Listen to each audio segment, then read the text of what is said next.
क्या बच्चा हमारी चाहत के अकॉर्डिंग बिल्ड होना चाहिए, अपनी चाहत के अकॉर्डिंग बिल्ड होना चाहिए? और वो हमारी इन्वेस्टमेंट नहीं है कि आज वो अच्छा पढ़ेगा, कल वो अच्छा कमाएगा और परसों हमारे बुढ़ापे का सहारा बनेगा। मतलब जब आपका बच्चा स्कूल से चल के भी आ रहा है ना, you are able to figure out उसका दिन कैसा था। तो हमें एज अ पेरेंट मॉडल करना पड़ता है। अगर मैं चाहती हूँ मेरा बच्चा जवाब ना दे, तो अगर मैं गुस्से में खुद को कंट्रोल नहीं कर पा रही हूँ, माई चाइल्ड इज लर्निंग। वो नहीं सीख रहा जो मैं कह रही हूँ, वो सीख रहा है जो वो देख रहा है। जॉइंट फैमिली से निकल के न्यूक्लियर फैमिली में आ गए हैं और उसमें हो क्या गया कि हमारा बच्चे के ऊपर ज्यादा फोकस हो गया है। बच्चे 20-20 साल के हो गए, माँ बाप अपनी उलझनों से नहीं सुलझे हैं अभी तक। उनका वो फोकस ही नहीं है कि बच्चा बीमार हो चुका है, बच्चा मानसिक तौर से अस्वस्थ हो चुका है, क्योंकि उनकी अभी तक लड़ाई ही नहीं खत्म हुई है कि हम बच्चे के साथ बैठें। We give that time to the child. हम उससे बैठें, आंख में आंख डाल के बात करें कि कैसा रहा आपका दिन। तो बच्चा जब अपने बचपन से निकल के एडोलसेंस एज में एंटर होता है तो उसकी जिंदगी में बहुत सारी एक्सपीरियंस और एक्सपेरिमेंटल वाली एज आती है। ऐसी उम्र में पेरेंट्स का रोल ज्यादा चिंताजनक, चैलेंजिंग हो जाता है एक्चुअली। बिल्कुल। पर पेरेंट्स वो डिफिकल्ट कन्वर्सेशन कर नहीं पाते हैं, अपने आप को हेजिटेट और अलग तरह से डिफरेंट सिनेरियो में रखते हैं। ये कैसे की जाए, क्योंकि यहाँ हम खड़े हो जाते हैं, पेरेंट एक अलग सिनेरियो में होते हैं, बच्चे किसी और सिनेरियो में चले जाते हैं। एज अ पेरेंट आप दोनों का क्या रिलेशनशिप है जो द चाइल्ड इज सीइंग, कि आप एज हस्बैंड वाइफ कैसे एक दूसरे से बॉन्ड करते हैं। टॉक शो में आप सबका स्वागत है। आज हम बहुत ही अहम मसले पर चर्चा करने वाले हैं और चर्चा करने के लिए हमारे मध्य बहुत ही खास मेहमान मौजूद हैं। डॉक्टर अनीता ठाकुर जी। डॉक्टर अनीता ठाकुर मनोचिकित्सक हैं, यानी मन की बीमारियों की स्पेशलिस्ट हैं। और doctor Anita Thakur ji zonal hospital में बतौर सेक्रेटरी सर्विसेज दे रही हैं। लेकिन अगर हम इनकी एक्सपर्टीज की बात करें तो डॉक्टर ठाकुर पीजीआई चंडीगढ़ का प्रोडक्ट है, वहाँ से इन्होंने मास्टर डिग्री की है। लेकिन उसी के साथ इन्होंने जो एडोलसेंट साइकोलॉजी होती है और चाइल्ड साइकोलॉजी होती है उसमें अलग से भी स्पेशलाइजेशन कर रखी है। आज हमारे पास चर्चा करने के लिए खास तौर से डॉक्टर ठाकुर मौजूद हैं। डॉक्टर साहब, आपका बहुत बहुत स्वागत है। Thank you. तो जिस मुद्दे पर हम चर्चा करने जा रहे हैं, मुद्दा बहुत ही चिंताजनक है और आज की स्थिति में बहुत ही गंभीर मुद्दा है। आप सबने वो खबर सुनी है कि धर्मशाला के गाँव में एक 11वीं में पढ़ने वाला बच्चा, यानी 16-17 साल का बच्चा, एक दिन शाम को घर आता है और घर आके घात लगा के बैठता है, बंदूक पकड़ के बैठता है। जैसे उसके फादर साहब घर में आते हैं, उनको गोली से उड़ा देता है। ये खबर हम सबको सोचने के लिए विवश कर देती है, मजबूर कर देती है कि आखिर उस बच्चे की परवरिश में, उस बच्चे के बड़ा होने की प्रक्रिया में ऐसी क्या क्या खामियां रही हैं। और हमारे जितने भी पेरेंट्स हैं उनको भी सोचने पर मजबूर करती है कि आखिर ऐसा बचपना कैसे पैदा हो रहा है, ऐसे एडोलसेंस कैसे पैदा हो रहे हैं, कहाँ कहाँ खामियां, कहाँ कहाँ गैप्स रह रहे हैं कि एक बच्चा उस फादर को, जिस फादर ने उसको बचपन से लेके अल्फाबेट सिखाए हैं, जिसने अपनी सांसों के साथ उसको पाला पोषा और बड़ा किया है, जिसने उंगली पकड़ के चलना उसको सिखाया है और जिसने अपने अरमानों को उसके अरमानों के साथ जोड़ के देखा है, उसके भविष्य को संवारने और तराशने के लिए अपनी जिंदगी का एक एक पल लगा दिया। ऐसा क्या हो जाता है कि एक दिन वो बच्चा आता है और घर आके अपने पिता का ही खून कर देता है। ये एक इंसिडेंट है। लेकिन ऐसे इंसिडेंट्स ना हो, उसके लिए हमको as a parent, as a society, as a elderly person क्या करना चाहिए और आज की जनरेशन को हम किस तरह से अंडरस्टैंड कर सकते हैं, इन तमाम मुद्दों के ऊपर हम बातचीत करेंगे डॉक्टर अनीता ठाकुर जी के साथ। तो डॉक्टर साहब, शुरू करते हैं बातचीत। पहले तो आपसे ये जानना चाहेंगे कि ये जो करंट जनरेशन है, प्रेजेंट जनरेशन है, जिनको हम जेनजीज भी कहते हैं, ये पिछली जनरेशन से डिफरेंट क्यों है और इनको अलग से अंडरस्टैंड करना क्यों जरूरी है? ये तो ठीक है, ये तो एक मुद्दा है कि ये जनरेशन डिफरेंट है। लेकिन बिफोर वी स्टार्ट, मतलब हम ये बात शुरू करते हैं, तो मैं कहीं ना कहीं पर हम इस केस को परे रखेंगे। हाँ, एकदम से परे रखेंगे, बिल्कुल। क्योंकि इस केस के बारे में हम नहीं बात करेंगे, पर इन जनरल ये एक तरह का इशारा है हम सबके लिए। ये एक तरह का इशारा है सोसाइटी के लिए। इनफैक्ट ये क्या, अगर आप नेशनल क्राइम रिकॉर्ड ब्यूरो का डाटा देखें तो आप देखेंगे कि child in conflict with law का जो परसेंटेज है वो 2016 में 32.5% था, और जो 22 का डाटा है वो कहता है वो 49.5% बढ़ गया है। तो हर जनरेशन तो डिफरेंट है ही है। हमारी जनरेशन प्रोबेबली, जो हमारे पेरेंट्स की जनरेशन थी, एवरी 10 ईयर्स हम कहते हैं कि IQ में भी डिफरेंस आता है और बहुत सारी चीज़ों में डिफरेंस आ रहा है। लेकिन ये जो करंट जनरेशन है, इसको समझने के लिए या इसमें ये बदलाव क्यों है, तो इनकी जनरेशन में बहुत सारे बदलाव आ गए। हम लोग बिल्कुल ही मतलब क्या कहें कि डिवाइसेस की दुनिया में आ गए, है ना। हमारी उतनी जो चीज़ें, हम जिन चीज़ों को हम एक्सपोज थे एज चाइल्ड, उसके कंपैरिजन में इन बच्चों का एक्सपोजर बिल्कुल डिफरेंट हो गया है ना। तो ये बहुत सारी चीज़ें ऑल ओवर द वर्ल्ड से ले रहे हैं। The internet is fast growing, हर परिवार में इंटरनेट है, तो हर परिवार में वो हर एक्सेस है कि वो क्या देखना चाहते हैं, है ना। और जितना डिपेंडेंसी लोगों के आज की डेट में इंटरनेट पर है, जितनी डिपेंडेंसी फैमिली मेम्बर्स की भी अपने मोबाइल पर है या टीवी पर है, उतनी प्रीवियस जनरेशन में नहीं थी। अगर हम अपने पेरेंट्स की बात करें, हमारे पेरेंट्स के पास शायद इतना समय ही नहीं होता था, या कोई ना कोई परिवार में मौजूद होता था। जैसे जनरेशन्स बदल रही हैं, वैसे वैसे न्यूक्लियर फैमिली सिस्टम आ रहा है, वैसे वैसे हम प्रोफेशनल्स हो गए हैं, बोथ पेरेंट्स प्रोफेशनल हो गए हैं। तो जब बच्चा घर आ रहा है, स्कूल से घर आ रहा है, तो उस वक्त बच्चा क्या कर रहा है ना। तो बहुत सारी चीज़ें हैं। आई थिंक ये पूरा अगर हम समझने की कोशिश करें तो हमें बहुत शुरुआत में जाना पड़ेगा। डॉक्टर साहब, आपने बड़ा अच्छा इंडिकेट किया है कि अब जो हमारा फैमिली का स्ट्रक्चर है वो बदला है। हम जॉइंट फैमिली से निकल के न्यूक्लियर फैमिली में आ गए हैं, और उसमें हो क्या गया कि हमारा बच्चे के ऊपर ज़्यादा फोकस हो गया है। और आज के पेरेंट बड़े गर्व के साथ बोलते हैं कि हम तो बड़ी अच्छी पेरेंटिंग कर रहे हैं जो हमें नहीं मिल रही है। ये जो ज़्यादा फोकस बच्चों के ऊपर हो गया है, और ज़्यादा फोकस कहीं हम सर्वेलेंस में तो नहीं उसको कन्वर्ट कर रहे हैं, इसका बच्चों के मानस पटल पर क्या असर होता है और ये कितना सही आपको लगता है? आई डोंट नो, मतलब ये कहना कि हमारा फोकस ज़्यादा हो गया है बच्चों पर, आई am not really even sure about it कि क्या सच में हमारा फोकस ज़्यादा हो गया है बच्चों पर। क्योंकि जब हम एक जॉइंट फैमिली सेटअप में रहते थे, मैं कहीं पे ये नहीं कह रही हूँ, आई नो मल्टीपल रीजंस होते हैं कि अब हम न्यूक्लियर फैमिली सेटअप में क्यों, पर जब हम जॉइंट फैमिली सेटअप में होते थे, एक बच्चा बहुत सारे लोगों से बहुत कुछ सीखता था, है ना। आप अपने सोशल लर्निंग जिसे हम कह सकते हैं, सोशल लर्निंग बहुत ज़्यादा थी। अब बच्चा पेरेंट्स के बीच में है, ज़्यादातर केसेस में अगर आप देखेंगे both the parents are working, ठीक है। तो जब वो शाम को घर पहुंचते हैं तो उनके पास कितना समय है वो क्वालिटी टॉक करने का बच्चे के साथ। हमारा फोकस क्या सही डायरेक्शन में बच्चे पर है। जब मैं इन बच्चों से बात करती हूँ, मेरे पास जब बच्चे ओपीडीज में आते हैं, तो मैं देखती हूँ कि एज अ पेरेंट मतलब अगर हम भी देखें, I am a mother to 2 teenage boys, तो मैं देखती हूँ कि मल्टीपल फैक्टर्स हैं हमारी अपनी अपब्रिंगिंग में, और हम जो डे टू डे स्ट्रेसेस या डेली हैसल से घर पहुंच रहे हैं, उसके बाद हम एक्सपेक्ट करते हैं कि सब कुछ परफेक्ट हो। द चाइल्ड, अगर मेरा दिन रफ हो सकता, द चाइल्ड में also have had a rough day.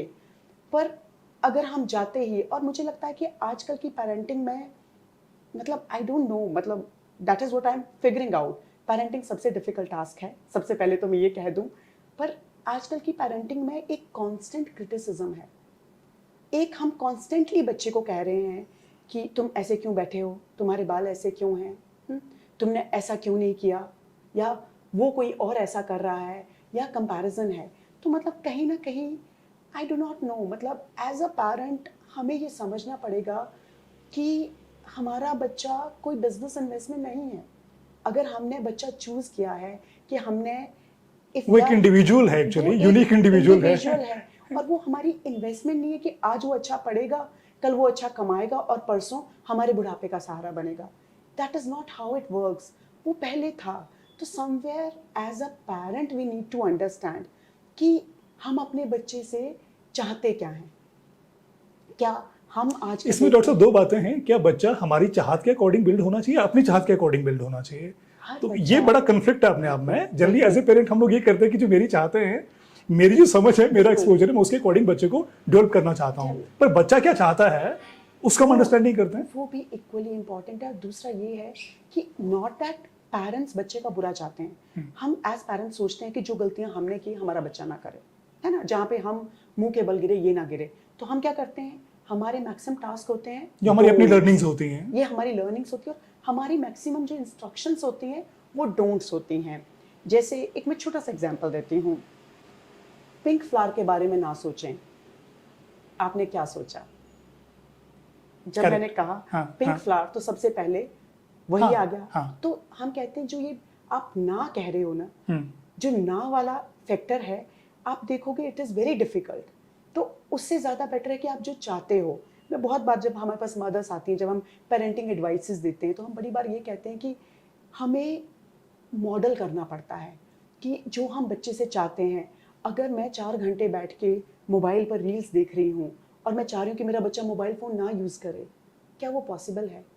तो हमें एज अ पेरेंट मॉडल करना पड़ता है। अगर मैं चाहती हूँ मेरा बच्चा जवाब ना दे, तो अगर मैं गुस्से में खुद को कंट्रोल नहीं कर पा रही हूँ, माई चाइल्ड इज लर्निंग, वो नहीं सीख रहा जो मैं कह रही हूँ, वो सीख रहा है जो वो देख रहा है। तो एज अ मदर या एज अ पेरेंट जो हम मॉडल कर रहे हैं, बच्चा वही करता है। तो जब मेरे पास मदर्स आती है ना, बच्चा स्मार्टफोन बहुत यूज कर तो रहा है, डॉक्टर साहब इसी बात से चर्चा को थोड़ा सा डिफरेंट इसमें लेके मैं कुछ एक सवाल मेरे दिमाग में आ रहा था कि बच्चे के जो पहले रोल मॉडल होते हैं ये हमको अंडरस्टैंड करना इंपॉर्टेंट है, जिससे बच्चा अंडरस्टैंड करता है और अपने बिहेवियर को अडेप्ट करता है। वो कौन रहते हैं आपके पॉइंट ऑफ व्यू से? पेरेंट्स। पेरेंट्स। तो सबसे पहले पेरेंट होते हैं, Parent। और पेरेंट्स के साथ जो फैमिली में बाकी लोग रह रहे बाकी हैं, लोग। तो जो उनका बिहेवियर होगा बच्चा उसी को ही फॉलो करेगा बिल्कुल। और अपनी पर्सनैलिटी में इंक्लूड करने की कोशिश बिल्कुल, करेगा। बिल्कुल। ट्रू। रिमेंबर, बच्चा क्लीन स्लेट है, ठीक है। बहुत कुछ जेनेटिक प्रीडिस्पोजिशंस वो लेकर आया है, पर एनवायरनमेंट, अगर 50% जेनेटिक प्रीडिस्पोजिशंस हैं, 50% एनवायरनमेंट है जो बच्चे की पर्सनैलिटीज बना रहा है। तो कौन सी एज तक हमको ये मान के चलना पड़ेगा, जो अपने कोरी स्लेट की बात की है, जहां पर उसकी जो छाप छोड़ते हैं उसके फैमिली के इंडिविजुअल छोड़ते हैं जो रह रहे हैं घर के उसके आसपास, ये कौन सी एज होती है जहां प्रॉक्सिमिटी उसकी फैमिली के साथ ज्यादा होती है और उसके बाद वो बदल जाती है? तो कौन सी एज के ऊपर हमको प्राइमरली ये फोकस करना चाहिए कि एज ए फैमिली हमको अच्छी रोल मॉडलिंग देनी है बच्चों को? सर, अगर हम साइंटिफिक तरीके से देखें जी। तो हम कहते हैं कि व्हाट द चाइल्ड इज। अगर आज की डेट में मैं किसी बच्चे की हिस्ट्री लेने बैठती हूँ, तो मैं कहाँ से शुरू करती हूँ कि जब बच्चा आपके पेट में था, क्या आपको कोई दिक्कत थी? करेक्ट। क्या उस वक्त आपकी मनोस्थिति ठीक थी? क्या उस वक्त आपको कोई स्ट्रेस तो नहीं था? तो ये सच बात है कि ड्यूरिंग प्रेगनेंसी जो मदर का मेंटल हेल्थ होता है और इमोशनल हेल्थ होता है, या इवन सोशल हेल्थ होता है, तो बच्चे के अपब्रिंगिंग में उसमें कंट्रीब्यूट करता है। बहुत इम्पैक्ट करता है सर। तो हम जब भी हम हिस्ट्री लेते हैं, जब भी हमारे पास कोई बच्चा आता है, तो हम वहीं से शुरू करते हैं। हम मदर से पूछते हैं सबसे पहले कि बच्चा जब आपके पेट में था तब क्या दिक्कत थी? अगर उस वक्त मदर की मनोस्थिति ठीक नहीं है, अगर उसको न्यूट्रिशन नहीं मिल रही है, अगर उसकी केयर अप्रोप्रिएट नहीं है, ये तो घर में कोई कंफ्लिक्ट है, घर में कोई कंफ्लिक्ट है, या पोवर्टी है, या डोमेस्टिक वायलेंस है, या हस्बैंड सब्सटेंस यूज कर रहा है, ये सारे इश्यूज बच्चे की आउटकम पर निर्भर करेंगे। फिर जब बच्चा पैदा होता है, उसके दौरान मदर की अपनी मनोस्थिति कैसे है? हम पूछते हैं कि क्या बच्चा पैदा होने के बाद आपको डिप्रेशन, या बहुत बार पोस्टपार्टम डिप्रेशन, पोस्टपार्टम साइकोसिस आता है मदर्स को, तो वो सारा की जो, क्योंकि मदर प्राइमरी केयर गिवर है, मदर प्राइमरी फिगर है जिसके साथ बच्चा अटैच होता है, तो इट इज़ वेरी इंपॉर्टेंट। मतलब कुछ स्टडीज तो ऐसा भी कहती हैं कि बहुत छोटा बच्चा भी मदर ने अगर उसको गोद में पकड़ा है, तो वो मदर की एंग्जाइटी भांप लेता है। उसको पता है अगर घर में 6 महीने का बच्चा है, 10 लोग अगर आपस में लड़ने लगे, बच्चा ऑटोमेटिकली रोना शुरू कर देगा। Not that the child knows the context, लेकिन बच्चा ये सारी वाइब्रेशंस या ये सारी एनर्जीज को एक्सपीरियंस कर लेता है। उसके बाद अगर हम बात करें बच्चे की ग्रोथ पैटर्न्स में, तो पहले 2-3 साल तक वो इंटायरली अपनी फैमिली मेम्बर्स के साथ है, वो सबसे सीख रहा है। अगर दादी पूजा कर रही है तो वो दादी से सीख रहा है कि अच्छा पूजा करनी होती है, वो दादी के साथ बैठेगा, पूजा रूम में बैठेगा, या वो घंटी बजाने की कोशिश करेगा, वो दादू से देख रहा है कि अच्छा वो न्यूज़पेपर पढ़ रहे हैं, तो चाहे वो मॉडलिंग ही कर रहा है ना, वो देख रहा है कि फादर गाड़ी में जा रहे हैं तो वो कार की चाबी लेकर के चलो गाड़ी में, तो वो ऐसे उस मॉडलिंग से वो सीख रहा है। तो बहुत वो जो अर्ली एज है। उसके बाद जब बच्चा स्कूल जाने लगता है, तो स्कूल में बहुत सारी चीज़ें हैं, जैसे अब हमें ये देखना है कि क्या कहीं बच्चा बुली तो नहीं हो रहा है, या स्कूल में क्या उसके साथ कोई ऐसा बिहेवियर तो नहीं हो रहा है, कोई उसके साथ रूड तो नहीं है। उसके बाद जब बच्चा थोड़ा और बड़ा होता है, तो हम कहते हैं कि जो अगर घर में डोमेस्टिक वायलेंस है, अगर घर में पेरेंट्स के आपस में रिलेशंस कैसे हैं, बिल्कुल, अगर फैमिली मेंबर्स सेपरेटेड हैं, या मतलब वाइफ और हस्बैंड अलग अलग रह रहे हैं, या उन दोनों का रिलेशनशिप अच्छा नहीं है, और बहुत बार हमारे पास ऐसी ओपीडीज में पेशेंट्स आते हैं, बच्चे 20-20 साल के हो गए, माँ बाप अपनी उलझनों से नहीं सुलझे हैं अभी तक, उनका वो फोकस ही नहीं है कि बच्चा बीमार हो चुका है, बच्चा मानसिक तौर से अस्वस्थ हो चुका है, क्योंकि उनकी अभी तक लड़ाई ही नहीं खत्म हुई है। तो जब ऐसे बच्चे हम तक आते हैं, तो हमें पहले तो पेरेंट्स को काउंसिल करना पड़ता है। तो एक ये फैक्टर है। दूसरा, लेकिन डॉक्टर साहब इसी के साथ दूसरा सवाल खड़ा होता है कि जब बच्चा एडोलेसेंस में आ गया, बचपन से निकल के बाहर आ गया, वो जवानी की तरफ आगे बढ़ रहा है, और उसके बिहेवियर में जब मल्टीपल तरह की चेंजेस आ गई हैं और नेगेटिव चेंजेस आ गई हैं, क्या तब उसको मॉडिफाई किया जा सकता है, या पेरेंट्स के बिहेवियर को बदला जा सकता है? नहीं सर, ऐसा है कि एक टर्म है जो हम साइकाट्री में यूज करते हैं, होल्डिंग एनवायरनमेंट। हाँ। ठीक है, आज की डेट में जो सबसे मुश्किल है कि जो ये हमारे 12 से 19 साल के बच्चे हैं ना, इसमें पेरेंट्स और बच्चों में कन्फ्लिक्ट बहुत ज़्यादा है। और इस वक्त मैं सब उन पेरेंट्स को कहती हूँ कि इस वक्त इतने क्लोज फ्रेंड बन जाओ अपने बच्चे के कि आपसे ऊपर उनको कोई ना दिखे, उनको ऐसा होल्डिंग एनवायरनमेंट दो।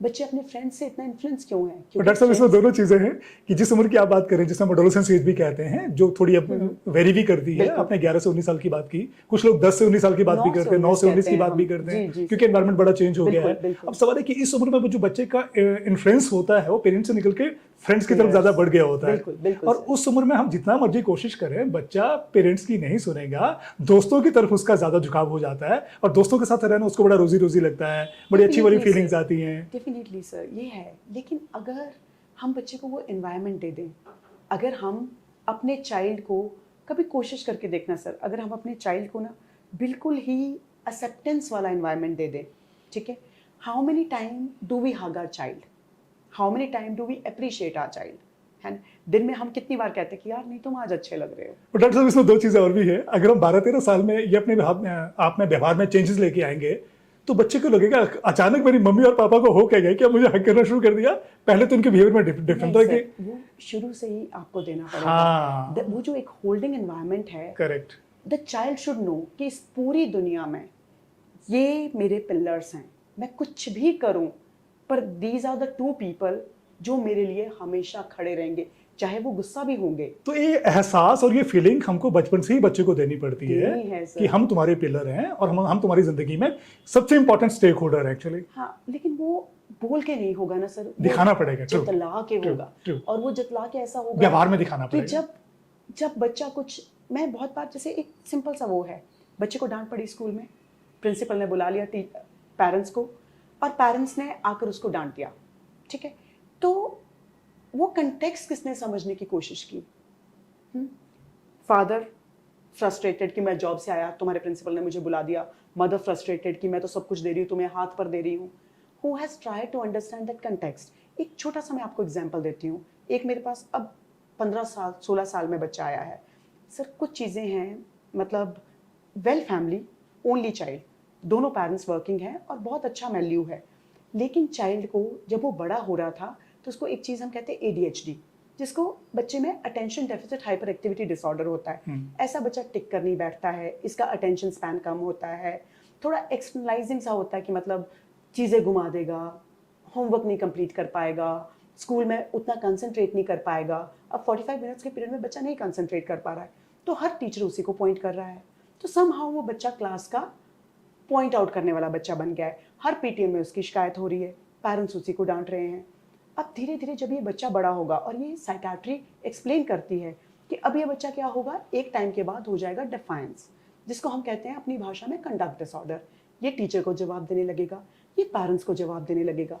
जब स्कूल में माहौल ऐसा हो जाएगा कि फिर इस बच्चे का मैं एग्जाम्पल देती हूँ कि फिर जब इसकी शरारतें बहुत ज़्यादा बढ़ गई और इसने जवाब देना शुरू कर दिया, तो इसको गेम्स बहुत पसंद थी, तो इसकी पनिशमेंट के तौर पे टीचर्स ने क्या डिसाइड किया कि इसको गेम्स के पीरियड से ऑफ रखा जाएगा, ये अपना काम कंप्लीट करेगा। अब पेरेंट्स को नॉट अंडरस्टैंड कि उनको लगा बच्चा ही गलत है और इसको डिसिप्लिन करने की ज़रूरत है, तो उन्होंने वैसा कर दिया। और बच्चा धीरे धीरे क्या करने लगा, स्कूल जाता था, स्कूल पहुंचता नहीं था, कहीं और घूमता था, शाम के समय वापस आ जाता था। तो एक टाइम ऐसा आया जब मुझे उसकी टीचर का फ़ोन आया, पेरेंट का फ़ोन नहीं आया, मुझे उसकी टीचर का फ़ोन आया कि ये स्टूडेंट मेरी क्लास में है मैम, और ये बच्चा आज 2 घंटे स्कूल के बाद, इसको स्कूल में कोई डांट पड़ी और 2 घंटा स्कूल के बाद ये घर नहीं गया, ये बैग कहीं छोड़कर बारिश में घूम रहा था। और जब मैंने इसको, मतलब जब हम सब ढूंढने लगे, तो ये 2 घंटे बाद जब बच्चा मिलता है तो ये बिल्कुल शिवर कर रहा है, and he is not in a very good state of mind. और जब हमारे पास पेरेंट्स आए, तो अब हम कहाँ पे पहुँच गए थे, हम ADHD उसका अनडायग्नोज गया, कंडक्ट डिसऑर्डर में बच्चा ऑलरेडी है। अगर हम यहाँ पे नहीं पकड़ेंगे तो बच्चा एक पर्सनैलिटी बनाता है, जिसको हम कहते हैं एंटी सोशल पर्सनैलिटी डिसऑर्डर। जब वो लॉ के कन्फ्लिक्ट में आता है, और बाद में या तो वो सब्सटेंस यूज डिसऑर्डर में, कि नशे की उसको बीमारी, नशा करना भी तो मानसिक बीमारी है, ये इलीगल एक्टिविटी में इन्वॉल्व हो सकता है। बिल्कुल, कि जो बच्चे की ट्रेजेक्ट्री है वो हम कब मोड़ सकते थे, जब वो 5-6 साल का था। डॉक्टर साहब, ये जो आपने बड़ा इंपॉर्टेंट इंसिडेंट शेयर किया है, ये जो वार्निंग साइंस होते हैं, क्या क्या हो सकते हैं कि जब पेरेंट्स को अलर्ट हो जाना चाहिए और उनको इंटरवीन करना चाहिए बड़ा प्रोएक्टिव वे में, क्या क्या ऐसे वार्निंग साइंस हैं जो एक तरह बचपन से निकल के या एडोलेसेंस की दहलीज पर पेरेंट्स को अंडरस्टैंड करने चाहिए कि ये इंपॉर्टेंट साइंस हैं, इनको हम इग्नोर नहीं कर सकते और हमारा बच्चा इसको एक शेप देने की जरूरत है? बहुत बार तो जैसे बच्चा जब एडोलेसेंस में आता है, बहुत सारी चेंजेस हैं। हाँ। लेकिन अगर एज अ पेरेंट अगर आप बहुत नोटिस करें कि बच्चे की दिनचर्या कैसी है, बहुत सिंपल सिंपल से पैटर्न्स हैं। क्या वो ठीक से खा रहा है, क्या वो ठीक से सो रहा है, क्या वो ज़्यादा पैसों की डिमांड कर रहा है, करेक्ट। क्या उसका अकेडमिक डिक्लाइन हो रहा है, उसका फ्रेंड सर्कल कैसा है, क्या जब भी हम इससे बात करते हैं तो ये इरिटेबल है, ट्रू। ये गुस्से में बात कर रहा है, या फिर ये घर आना अवॉइड कर रहा है कि तो जो इरिटेशन और की बात आपने की है, जनरली एडोलेसेंस में रिएक्शंस बच्चों में बड़े नॉर्मल हो जाते हैं, वो रिएक्ट करते हैं हर बात पे खास बिल्कुल करके। सर। लेकिन अगर आप कभी देखना कि जो रिएक्शन भी है ना इरिटेशन वाला, इफ़ यू हैव टाइम, अगर हम चलते फिरते कोई बात पूछ रहे हैं ना किसी से, तो अक्सर वो वैसा रिएक्शन नहीं मिलेगा। बहुत बार I think it is important और पर्टिनेंट कि हम बच्चे के साथ बैठें, we give that time to the child. हम उसके साथ बैठें, आँख में आँख डाल के बात करें कि कैसा रहा आपका दिन, है ना। हमेशा अगर हम रूम में बार्ज इन करके कि तुमने आज ये नहीं किया, आज ऐसा हो गया वैसा हो गया, उसकी जगह just sit with the child, hug your child, ask your child how his day was. ठीक है, अगर हम बच्चे को हर चीज़ पे जज नहीं करेंगे, ये बहुत मुझे लगता है कि कहीं पर ना जो बहुत अथॉरिटेटिव पेरेंटिंग है, आई डू नॉट नो, मतलब वो शायद हम पर वर्क कर गई होगी पर इस जनरेशन पर तो नहीं कर रही है। और उससे क्या हो रहा है कि बच्चा हमसे दूर हो रहा है। एंड चेक, मतलब बच्चे के सामने नहीं, अगर बच्चे की बैग्स बुक्स हम छोटे होते थे तो चेक करते थे ना, हम उसकी बुक्स चेक करते थे, हम उसकी डायरीज चेक करते थे। लेकिन अगर बच्चे को ये पता लग जाता है कि मेरे पेरेंट्स मेरी जो बिलोंगिंग्स हैं उनकी चेकिंग करते हैं, तो शायद वो थोड़ा नेगेटिव भी हो सकता है। वो नेगेटिव हो सकता है, लेकिन बहुत बार मदर्स तो हर बार ही करती है ना। अगर मैं अपने बच्चे के कपड़े धो रही हूँ, I am checking his pockets कि उसकी पॉकेट्स में कुछ तो नहीं है। अगर हम अपने बच्चे का टेबल सेट कर रहे हैं तो हम उसका बैग चेक कर रहे हैं, ऐसा तो नहीं है। अगर मेरे बच्चे के पास कुछ पैसे हैं, किसी भी तरह से हैं, कुछ पेरेंट्स पॉकेट मनी देते हैं, कुछ पेरेंट्स बाकी रिलेटिव्स देते हैं, तो हमें थोड़ा सा आइडिया होना चाहिए कि इसके पास क्या पैसे हैं और ये उनको कैसे स्पेंड कर रहा है। ट्रू। तो ये वार्निंग साइंस है जो पेरेंट्स को अंडरस्टैंड करने ये चाहिए। पेरेंट्स को अंडरस्टैंड करने चाहिए। लेकिन डॉक्टर साहब, कई बार ऐसा भी होता है कि हम अपने आपने इंपॉर्टेंट बात बोली कि इनको बच्चे को अंडरस्टैंड करना है और उस पर बिलीव करना है।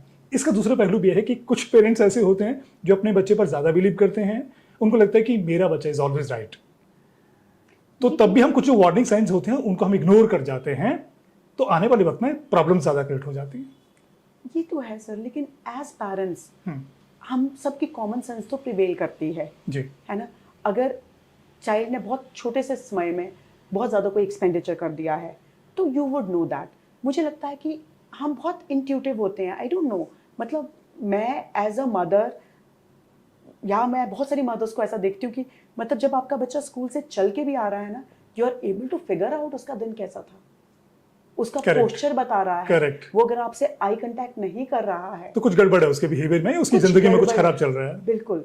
तो मुझे लगता है कि वो जो शाम का समय है ना, वो जो हम कहते हैं कि अनवाइंड करना है, और कुछ समय ऐसा भी होना चाहिए जहाँ पे we are not discussing studies.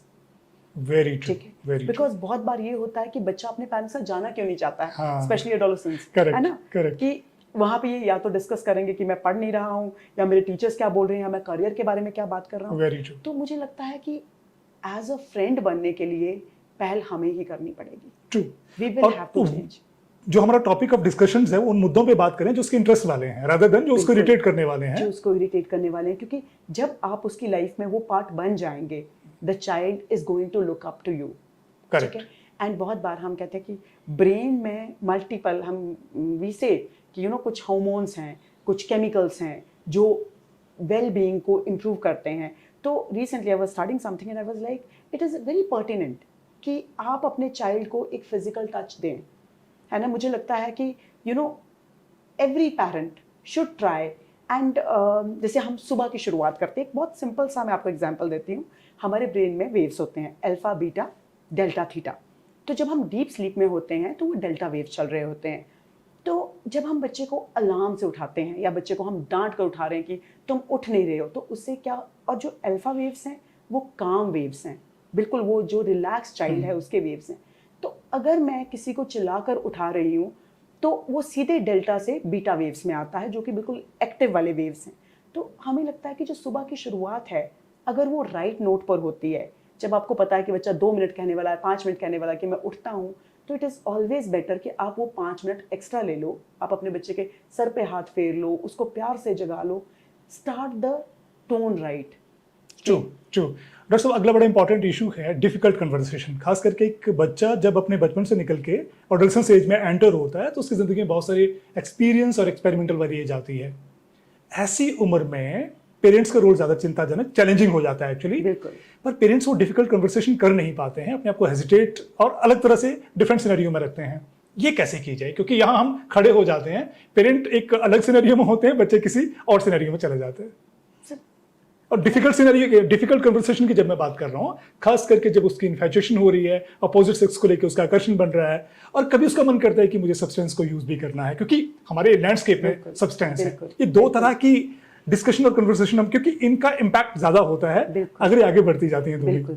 थोड़ा ये गाइड करिए हमारे जो दर्शक हैं। अगर हम देखें 8वीं के बच्चे को, जी, पूरा का पूरा चैप्टर है बायो में which talks about human reproduction system. ठीक है, 8वीं का बच्चा, मतलब आप 8वीं के बच्चे से ये पूरी बात कर सकते हैं कि ऐसा होता है।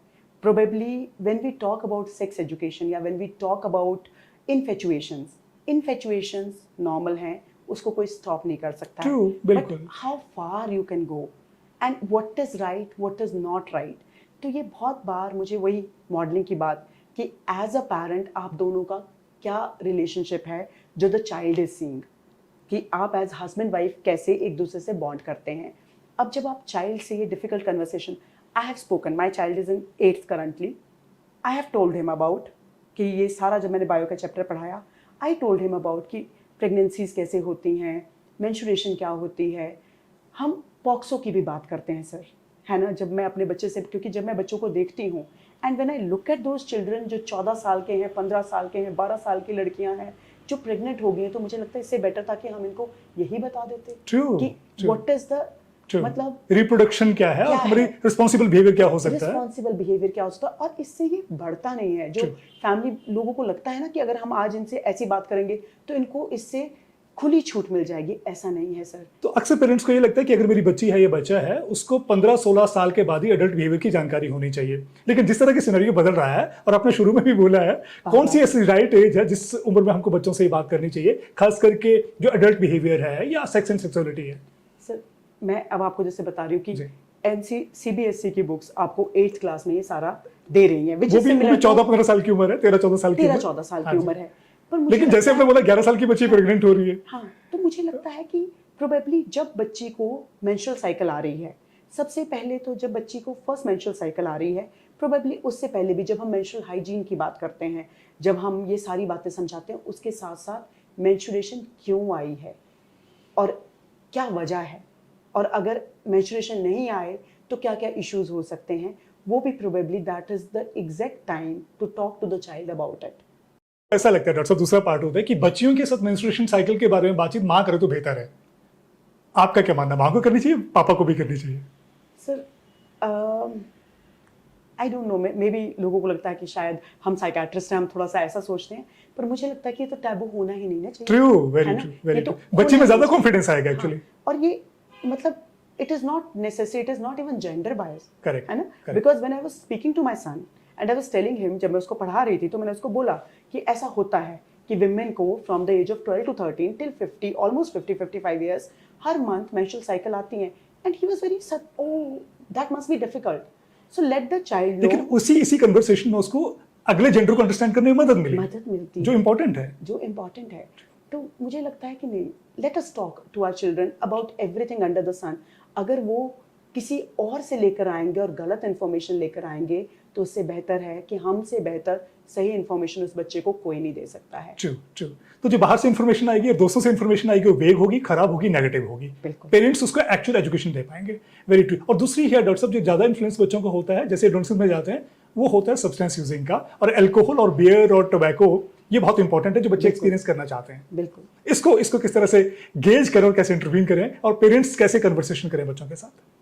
Sir somewhere we need to understand, सबसे पहले वही बात आ गई कि मॉडलिंग, अगर आपके घर में कोई सब्सटेंस यूज कर रहा है तो how would you tell your child not to do it? अगर कोई स्मोकर है तो आप अपने बच्चे को कैसे कहेंगे कि आप ये तो नहीं कह सकते कि मैंने 30 की उम्र में शुरू किया, भाई तुम 30 में करना, दैट इज नॉट पॉसिबल। तो बहुत बार ऐसा होता है कि जब हम सब्सटेंस की बात करते हैं and which we talk about कि मतलब या तो हम रियल लाइफ एग्जांपल्स देकर, है ना, पर it is important, it is pertinent कि बच्चे को ये पता हो कि मैं बहुत बार जब हम यहाँ पे भी काउंसलिंग करते हैं तो हम कहते हैं कि नशा तो बाद में लिवर या लंग्स पे एक्ट करेगा, सबसे पहले तो ब्रेन पे एक्ट करता है। True. सबसे पहले तो वो आपके रिवॉर्ड न्यूरॉन्स पे करेगा, हाईजैक कर रहा है। Correct. और वो आपके रिवॉर्ड पाथवे को इतना हाईजैक कर रहा है कि आपका कंट्रोल ही नहीं रहेगा आपका। हाँ, उसके बिना आपको एंजॉयमेंट परसीव नहीं होगी। Absolutely. तो it is very important to tell the child कि नशा नहीं करना है, नहीं बताना है, नशा क्यों नहीं करना Very है true. Scientifically. वो भी बताना है कि साइंटिफिकली ये ऐसे ऐसे है। जो बच्चा बहुत कम उम्र में इसमें फंस जाता है उसको इसमें डिपेंडेंट पैटर्न में जाने की संभावना बढ़ जाती है। तो डॉक्टर साहब, एक धारणा ये भी है खास करके फैमिलीज में कि अल्कोहल खराब नहीं होता है, और अल्कोहल तो चूंकि घर में भी यूज होता ही है, सोसाइटी में यूज होता है कॉमनली, तो बच्चों को भी अगर कर लें कभी कभार तो खराब नहीं है। नहीं सर, इट इज़ मतलब पीपल मे वेरी, पर मैं अभी 3 दिन पहले मेरे पास एक लड़की आती है and she is telling me कि मैम मैंने वो फ्रस्ट्रेटेड थी किसी वजह से। Now this is 16-17 year old child मैं I am talking about. So she is like ma'am, और मेरे से एक और गलती हो गई। तो मैंने कहा क्या हो गया? कहती मैंने अल्कोहल ले लिया। मैं जब आउट ऑफ फ्रस्ट्रेशन मैंने अल्कोहल ले लिया। तो मैंने कहा 18 साल से कम, मतलब how did you procure it? आपको कहाँ से मिला? कहती मेरे फादर अल्कोहल लेते हैं तो घर में था। तो मैंने कहा क्या फादर को पता नहीं चला? कहती मैंने उतनी क्वांटिटी में लिया ही नहीं कि उनको पता चले कि उस बॉटल से कुछ निकला है। नाउ एज अ पेरेंट मुझे ये लगा कि ठीक है, आई एम नॉट सेइंग कि all people who are using alcohol, social context में मतलब सब्सटेंस और मैनकाइंड इक्वली हैं। हम अगर किसी भी उसकी बात करें तो ग्रंथों में भी इसका वर्णन है। तो मुझे ये लगता है कि समवेयर इवन अगर आपकी फैमिली में कुछ ऐसा है कि अगर अल्कोहल यूज़ हो रहा है तो are you keeping it under lock and key? क्या वो बाहर में सजा हुआ है ना?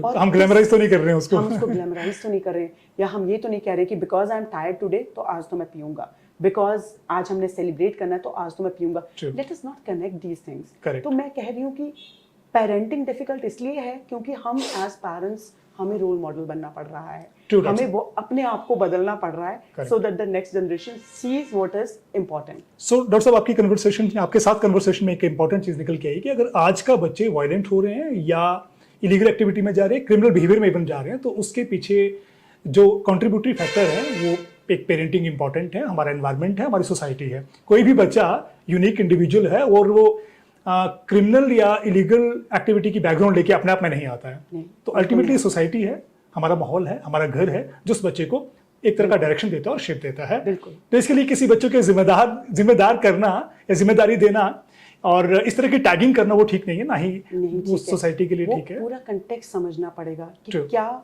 उस बच्चे ने डोमेस्टिक वायलेंस देखा है, क्या उस बच्चे ने उसके माइंड मतलब वो अगर यहाँ तक पहुँचा है तो किस वजह से पहुँचा है।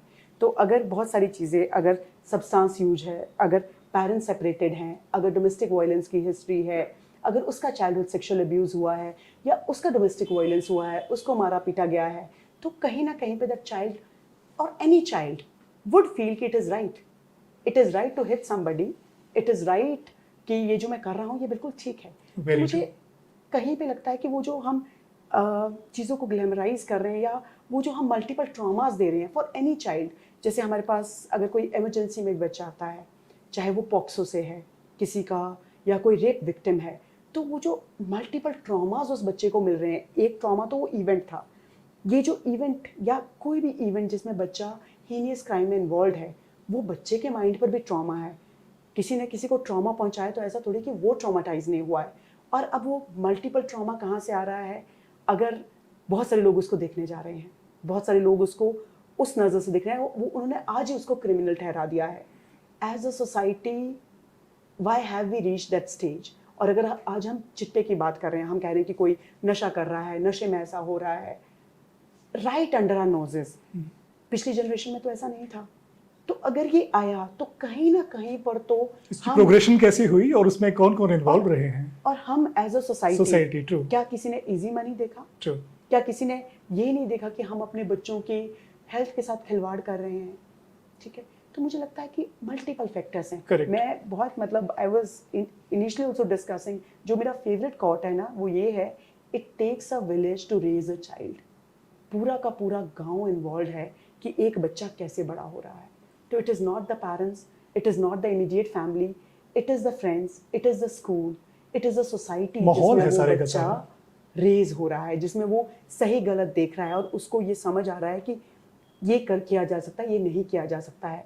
और इंटरनेट का इन्फ्लुएंस बहुत ज़्यादा, मतलब कुछ कंट्रीज़ ने 16 ईयर्स से नीचे बच्चों को इंटरनेट बैन कर दिया है। Smartphones are banned by certain countries. तो I think not so smartphone के ऊपर चर्चा तो अपने अपने एक अलग चर्चा है और बड़ी चर्चा जिसके ऊपर अलग से आपसे बातचीत करेंगे, लेकिन अभी मुझे लगता है घड़ी की सुइयां हमको अलाउ नहीं कर रही हैं, हमको चर्चा को कंक्लूड करना होगा। एक तो आपसे ये चाहेंगे कि जाते जाते हमारे जो दर्शक हैं उनको क्या मैसेज देना चाहेंगे पेरेंटिंग के ऊपर और बच्चों को संभालने के ऊपर?